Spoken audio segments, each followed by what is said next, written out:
Nesta terra há um grande pecado, que é terem os homens, quase todos suas negras, por mancebas, e outras livres que pedem aos negros por mulheres, segundo o costume da terra, que é terem muitas mulheres.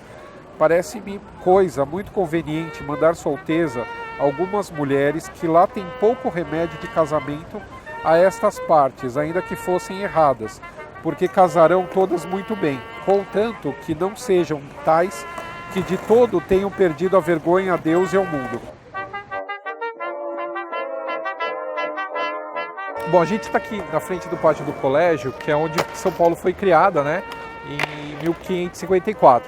Um dos fundadores da cidade é o padre Manuel de Nóbrega, né, junto com Anchieta, que fundaram o pátio do colégio. O Manuel da Nóbrega, ele já estava aqui no Brasil, ele era superior dos jesuítas aqui no Brasil, e ele começa a perceber assim, uma certa problemática. Os homens começam a se amancebar com as índias, com as negras, com as escravas.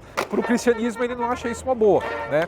Então em 1549 ele escreve para o provincial dos jesuítas em Portugal, e aí ele falava que existia um subterfúgio que era pedir para que elas fossem batizadas. Então acaba tendo uma certa prostituição do sacramento, né, do batizado, que ele não acha bom. Ele acha conveniente, né, que Portugal mande para o Brasil algumas mulheres que lá em Portugal tem pouco remédio de casamento, né, que não seriam fáceis essas mulheres se casarem. Poderia vir, inclusive, né, mulheres erradas. E aí eu brinco que vieram as erradas e as erradíssimas, né. Outro ponto, aqui próximo ao pátio do colégio, o antigo Teatro da Ópera, que não existe mais e que hoje estaria localizado num dos prédios do Ramos de Azevedo, da Secretaria de Justiça, mais ou menos. Lá funcionava o antigo Teatro da Ópera.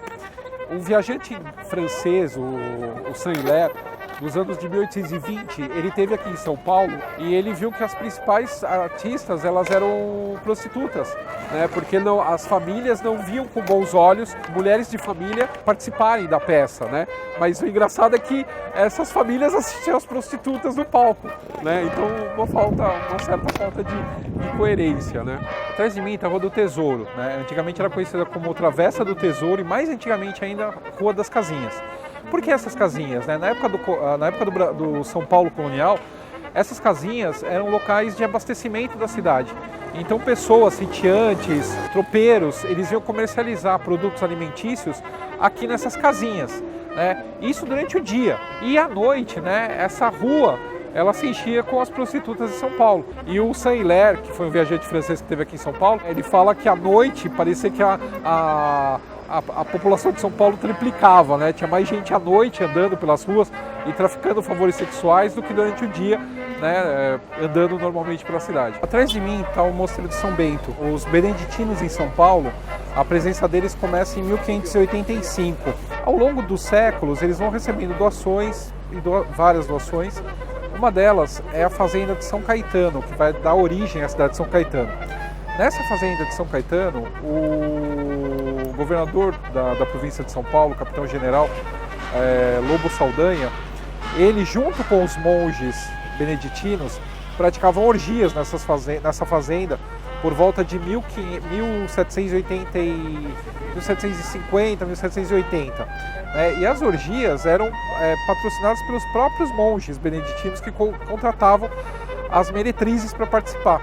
Aqui atrás da gente está a Faculdade de Direito de São Paulo. Ela foi inaugurada no começo de 1828. Ela foi a primeira faculdade de Direito do Brasil. Então, numa época que assim todo mundo ia estudar, todos os rapazes, né, de famílias com dinheiro iam estudar na Europa. E aí imagina o que é um monte de adolescente em São Paulo, longe da família. Então as casas de prostituição elas tiveram assim um aumento grande, né, por conta do número de estudantes que passaram a frequentá-las. Um deles foi o Álvares Azevedo ou o Fagundes Varela, depende de quem ache de quem é a estátua que está atrás de mim. O Fagundes Varela ele tem uma história interessante, que ele se envolveu entre várias prostitutas com uma chamada Ritinha Sorocabana. Essa Ritinha Sorocabana, ela era de Sorocaba, por isso o nome, e ela foi tirada de lá por conta de outro estudante da faculdade que quando se formou abandonou ela. E quem assumiu foi o Fagundes Varela. Só que essa Ritinha Sorocabana era muito bonita e ela começou a ter uma grande procura. E ela parou de frequentar os estudantes, porque eles davam muito trabalho, não tinham muito dinheiro, e começou a investir nos barões de café. De tal modo que ela acabou tendo uma casa, uma das mais luxuosas de São Paulo, com criadagem e com pessoas trabalhando para ela. Foi um dos primeiros bordéis de luxo da cidade de São Paulo, que ficava aqui na Rua Boa Vista.